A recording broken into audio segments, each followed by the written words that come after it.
Hello, and welcome back to MC McNeil's Twisted Fiction.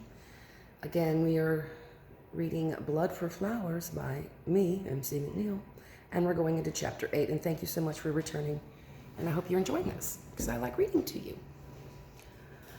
Okay, Chapter 8, Blood for Flowers. The band of women traveled along the old coastal road that hugged the northwestern shore of the Black Sea, whose deep blue waters were still as light warm winds drifted up smelling of salt and seaweed.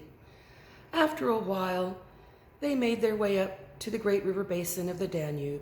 The riverine forest was thick and lush with bright new green foliage on this placid spring afternoon.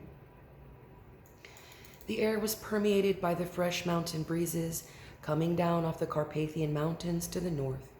Birch, juniper, and spruce forests stretched out on for miles around the sand and gravel beaches of the great Danube River. The forest was alive with the sounds of the many birds stirring in the trees, and Thera saw a party of brown bears across the shore catching salmon from the water with their massive paws as a white-tailed eagle flew back to its treetop perch on one of the many islands there in the wild, cold river. Thera and all the ladies loved this leg of the journey as the scenery was serene and quite pleasing. Utopus. Here, a few hours into the long journey around lunchtime, the group halted their progress to sit and gorge on fruit and water themselves and their animals. Now, they were all only a little while away from the northern border of Scythia and would reach the city by sundown. As Thera sat talking with Lucia Vega and Lacuna upon the soft green grass, under the shade of an ancient beech tree, a riding party approached the ladies. This was an escort sent by the king and queen of Scythia, and all the ladies stood in a long row as the men rode closer. Thera was always enraptured by Scythian men, for they were all blonde, tall, handsome, and all carried the same magnificent trait, the most brilliant green eyes the world had ever seen.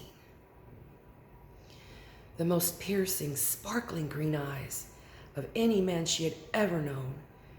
Thera always found it difficult speaking with these green-eyed men when looking directly at them.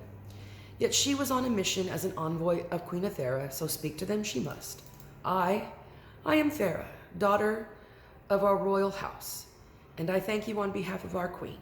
Here all her ladies cheered with a warm welcome. The men there, 20 or so, all dismounted and stood making a deep bow to the women, who they were all more than delighted to see on this ride up from Scythia. All the men had spoken with lustful boasts and bragging, and now here all eyed the ladies, wanting to know desperately which of these beautiful women would be coming to stay for the season. Commander Thera, you, my royal lady, need no introduction, and may I say, and I feel I can speak freely for all the men of my country, when I tell you what an honor and distinct pleasure it is to finally meet with you. The tall, green-eyed stranger said as he stood close to Thera, I am General Nandinos, sent by our great king to escort your party to the palace, where a feast shall be given in your honor. We do this out of unity, loyalty, respect, and honor for our peace accord between our two glorious nations.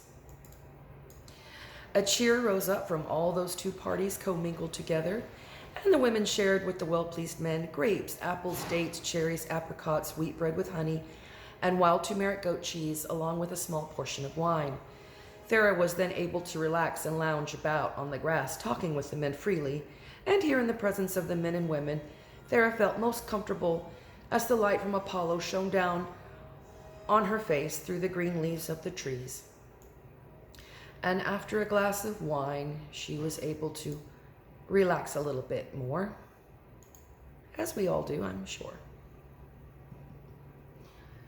Okay.